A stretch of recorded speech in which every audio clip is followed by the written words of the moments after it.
तो मजबूरी वाला सौदा नहीं होना चाहिए, आनंद वाला भाग होना चाहिए। और वो आनंद बाहर से नहीं मिलेगा, याद रखना। वो आनंद आपको कहीं बाहर से नहीं मिलेगा, क्योंकि आनंद किसी दुकान पर नहीं मिलता। कीर्तनं विष्णोः स्मरणं पादसेवनम्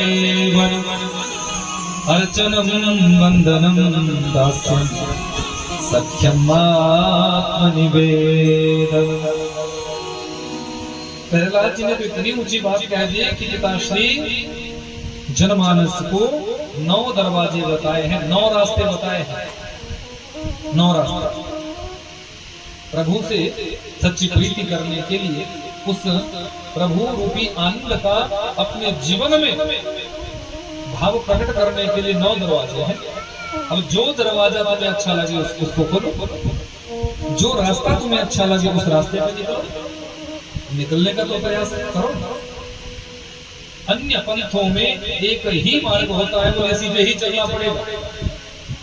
लेकिन हमारा हिंदू वैदिक सत्य सनातन धर्म की गरिमा है, ये महिमा है कि यहाँ जबरदस्ती आपको नहीं बांधा जाए कि आपको ऐसा ही करना पड़ेगा, ऐसा नहीं। यहाँ स्वच्छंदता है, स्वतंत्रता है। यहाँ आपको कई मार्ग बताए हुए हैं, लेकिन मंजिल एक ही।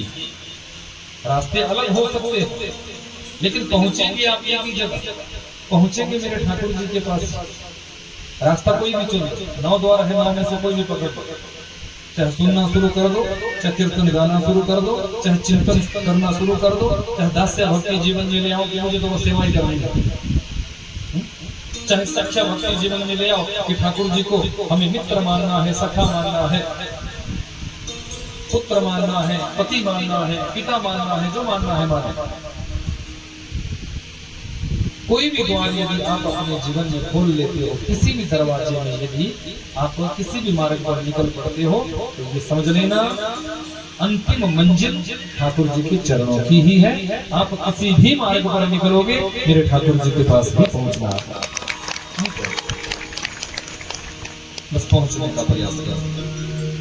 ब्रजवासी सीधे साधे भोले भाले, जैसे 7 वर्ष की अवस्था वाले मेरे गोविंद ने कहा, इतने वर्षों से आप इंद्र जय जय की पूजा कर रहे हैं, भगवान ने कभी आपको दर्शन नहीं दिए। एक बार मेरे कहने से मेरे देवता की पूजा करना, देखना मेरा देवता प्रसन्न होकर आप सभी की इच्छा को पूरा करेगा। तो सारे ब्रजवासी अनन्यता वाला प्रेम है। अनन्यता का मतलब होता है न अन्य इति अनन्य। हम प्रेम तो करते हैं, पर हमारे उस प्रेम में कोई ना कोई स्वार्थ होता है। और याद रखना, जिस प्रेम में स्वार्थ होगा वो प्रेम हो ही नहीं सकता। जिस प्रेम में बंधन होगा वो प्रेम हो ही नहीं सकता, क्योंकि प्रेम पूर्ण स्वतंत्र है। प्रेम में पूर्ण स्वतंत्रता है, स्वच्छंदता है। प्रेम में आपको बाध्य नहीं किया जाता, आपको बांधा नहीं जाता कि आपको बांध दिया जाए, बोले नहीं ऐसा करना ही पड़ेगा, वो प्रेम है ही नहीं। प्रियतम के प्रति स्वतंत्रता वाला भाव होना चाहिए कि जैसा हमारा प्रियतम जिस परिस्थिति में, जिस भाव में प्रसन्न रहता है, उसमें ही हमें प्रसन्न रहना है। वही सच्चा प्रेम। और संसार के लोग प्रेम नहीं करते, संसार के लोग आसक्ति करते। समस्या तो यहाँ आती है। और मैंने आपसे कहा था, जहाँ आसक्ति होती है वहाँ बंधन होता है, और जहाँ प्रेम होता है वहाँ मेरे गोविंद का साक्षात्कार होता है। इसलिए आसक्ति से दूर हटना है और सच्चे प्रेम के मार्ग पर निकलना है। और सच्चे प्रेम का मार्ग है मेरे बिहारी जी का मार्ग, मेरे ठाकुर जी का मार्ग। जैसे इन ब्रजवासियों ने, ब्रजवासियों के अंदर अनन्यता वाला भाव आया, ठीक है कन्हैया, अब भैया हमने आपको अपना मान लिया है, जैसा तुम कहो हम वैसा ही करेंगे। पर सुनो, अब है तो संसार के लोग, मन में संशय तो होता, जिज्ञासा भी होती है। एक बात बताओ, यदि इंद्र जय जय की पूजा को हमने छोड़ा और इंद्र जय जय ने यदि हमें कोई कष्ट प्रदान कराया, तो भैया रक्षा कौन करेगा? तो मेरे गोविंद कहने लगे, ब्रजवासियों जिस मेरे गिरिराज जी का आप पूजन करेंगे, मेरे गोवर्धन जी का आप पूजन करेंगे, वही मेरे गिरिराज जी आप सभी की रक्षा भी करेंगे। विश्वास, क्योंकि भक्ति विश्वास से ही परिपूर्ण होती है। बिना विश्वास की भक्ति अधूरी है, लंगड़ी है। याद रख, भक्ति तुम्हारी विश्वास से पूर्ण होनी चाहिए। यदि जीवन में आपने माला खूब जब मंदिर में खूब गए, कथा खूब सुनी, परंतु वो भक्ति तुम्हारी पूर्ण नहीं हो सकती। यहाँ पर हमारी सबसे बड़ी गलती होती है कि हम बड़े बड़े यज्ञ अनुष्ठान करते हैं, भंडारे लगवाते हैं, दान करते हैं, पुण्य करते हैं, श्रेष्ठ कार्य करते हैं, तो हमें विश्वास नहीं करता। पूर्ण विश्वास जब तक आपके जीवन में नहीं होगा, तब तक परमात्मा की कृपा जीवन में हो ही नहीं सकती। आपकी भक्ति जो है परिपुष्ट हो ही नहीं। पूर्ण विश्वास, विश्वास हुआ फलदायक। प्रहलाद जी को विश्वास था कि इस उबलते हुए तेल के कड़ाहा में भी, इस भाप में, इस अग्नि में, इस तेल के अंदर मेरे भगवान है, मेरे इष्ट है, मेरे नारायण है, वो मेरी इसमें भी रक्षा करेंगे। तो जैसे पिता ने कहा कि कूद जाए इसमें, पिता ने तो कहा था इसमें कूदेगा तो जलेगा, डूबेगा, कष्ट होगा तो चिल्लाएगा। यातना हो चुका था। विश्वास कैसे हुआ? कैसे विश्वास हुआ?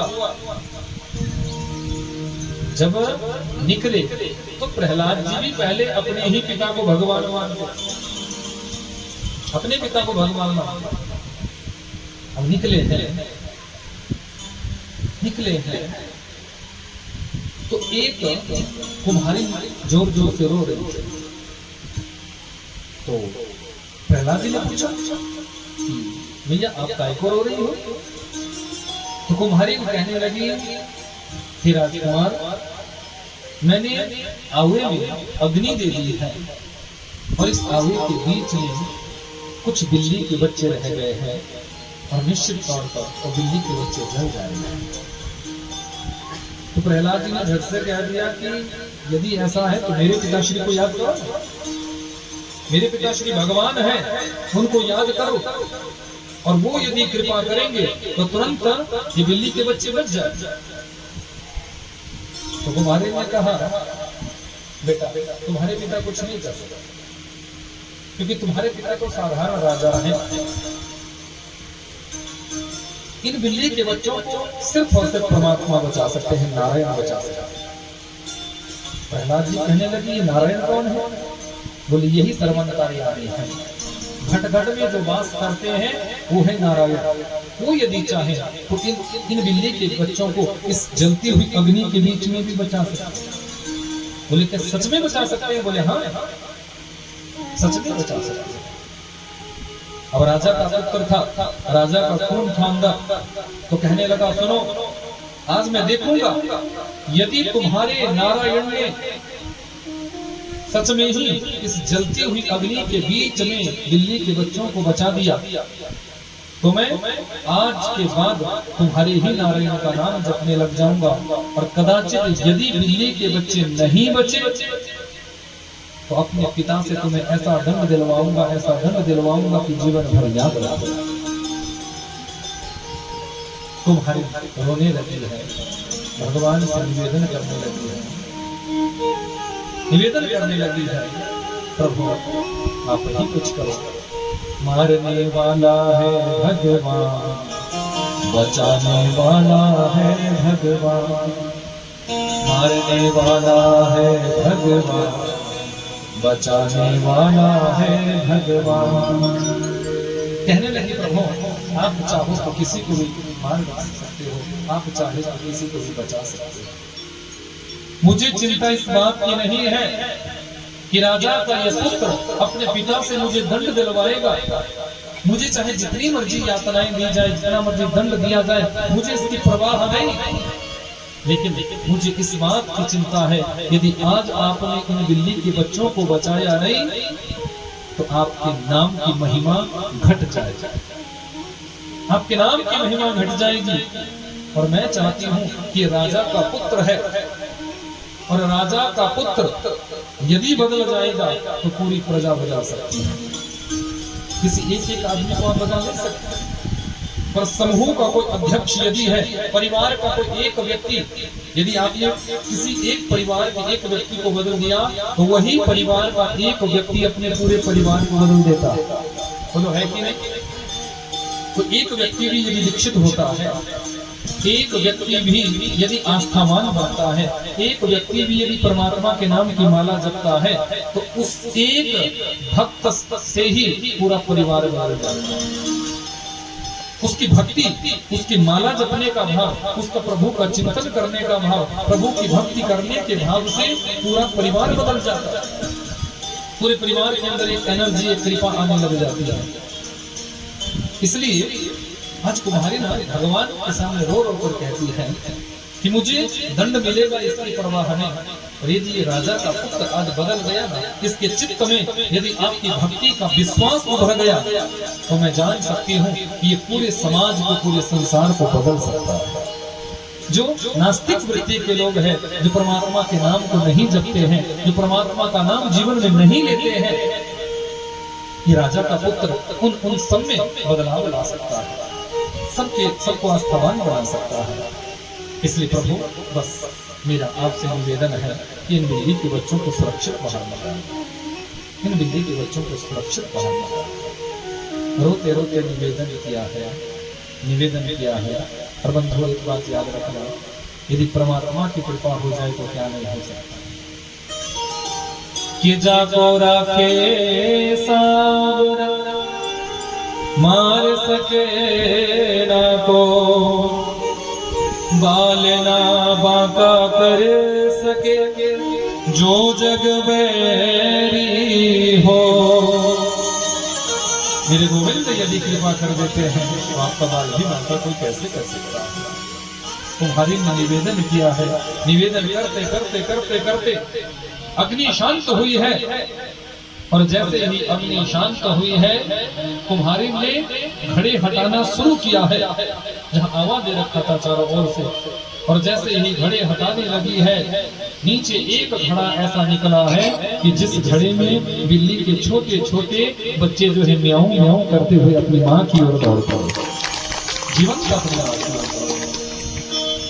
प्रहलाद जी ये सब देख रहे थे। प्रहलाद जी के चित्त में वो बात उभर गई, असर कर गई। प्रहलाद जी ने समझ लिया, यानी जिन अपने पिता को मैं आज तक भगवान समझ रहा था, मेरे पिता तो एक चिंटी को भी जीवित नहीं कर सकते, एक चिंटी की भी रक्षा नहीं कर सकते। लेकिन सत्य में यही ईश्वर है, यही ब्रह्म है, यही परमात्मा है, जिन्होंने जलती हुई अग्नि के बीच से भी इन छोटे छोटे बिल्ली के बच्चों की रक्षा कर दी है। उसी दिन से प्रहलाद जी का चित्त परमात्मा से जुड़ गया और पूर्ण विश्वास प्रहलाद जी के मन में आ गया कि आज के बाद नाम लूंगा तो नारायण का लूंगा, ईश्वर मानूंगा तो नारायण को मानूंगा, उनकी सत्ता में रहूंगा तो वो नारायण की ही सत्ता होगी, उनका ही नाम जाएगा। विश्वास, उसी विश्वास से वो होलिका की चिता पर जब होलिका बैठ रही थी तो प्रहलाद जी को जरा सा भय नहीं हुआ।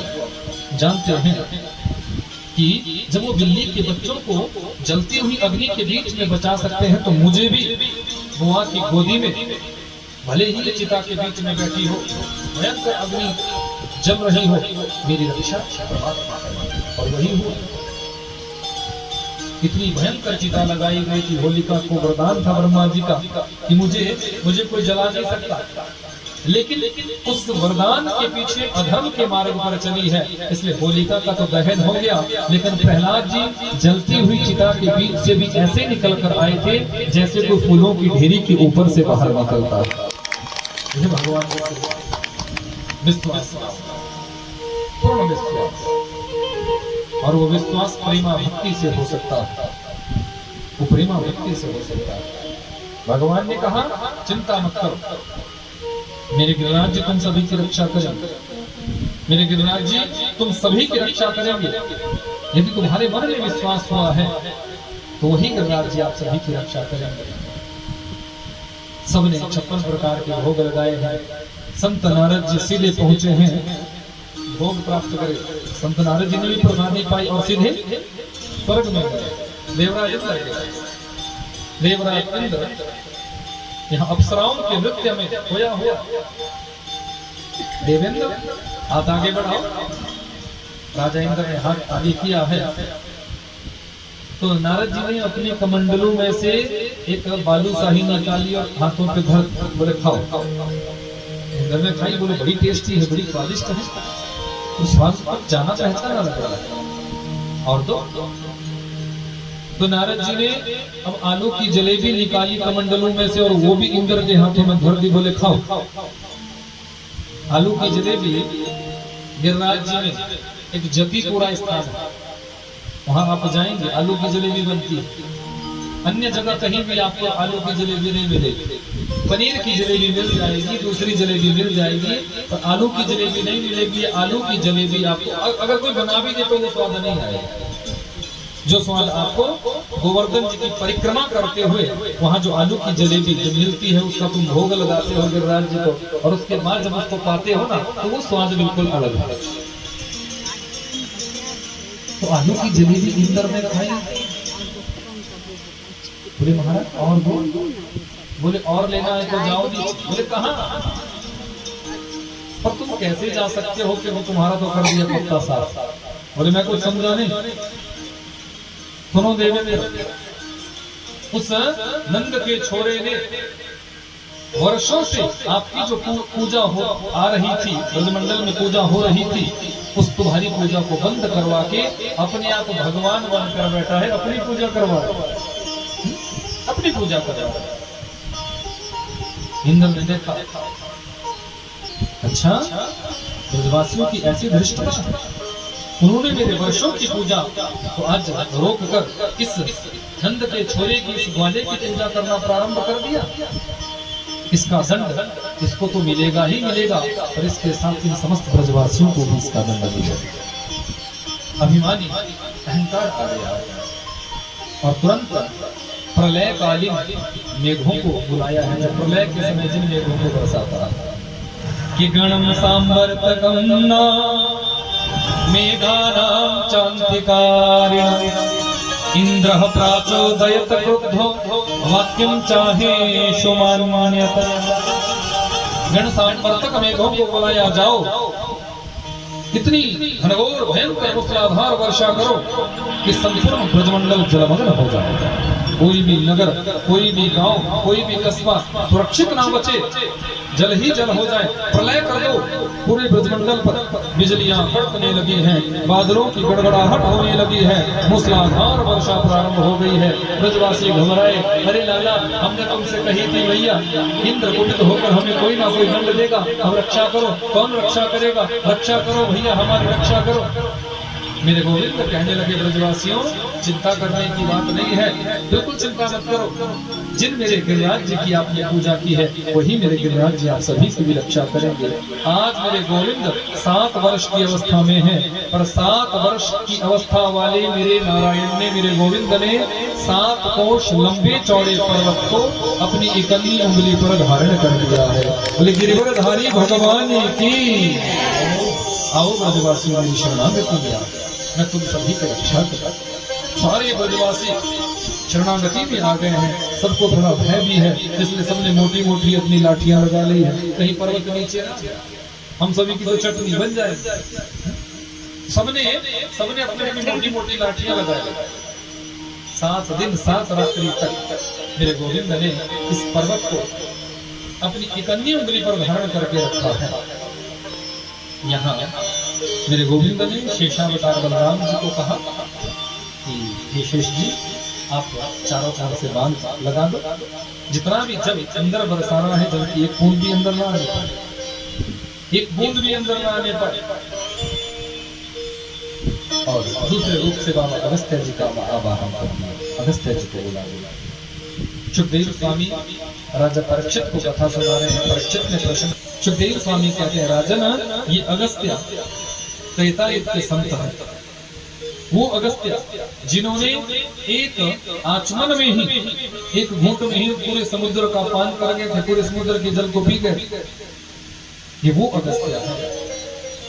इनको बुलाया है क्योंकि राजन एक बार त्रेतायुग का समय था, जानकी जी ने राम जी से निवेदन किया, प्रभु बड़ा मन करता है कि कोई संत ब्राह्मण मेरे यहाँ आए जिसको मैं बड़े प्रेम से जिमाऊं।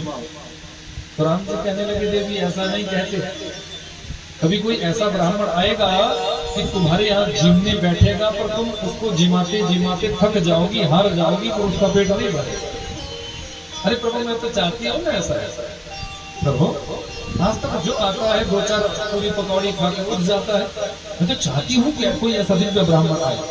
तो राम जी ने भी ब्राह्मण अगस्त्य जी का आह्वान किया। अगस्त्य जी आए हैं, पेट पर हाथ फेरा, बोले देवी भोजन करना चाहता हूँ, भूख लगी है, कुछ पवाओगी? हाँ हाँ बाबा बड़े प्रेम से बैठो ना, मैं बड़े प्रेम से पवाऊंगी। राम जी ने इशारा कर दिया, असली रूप दिखाना, नकली रूप में मत आना। अब बाबा अगस्त्य जी के सामने 56 प्रकार के भोग जानकी जी परोस कर लाई भाई।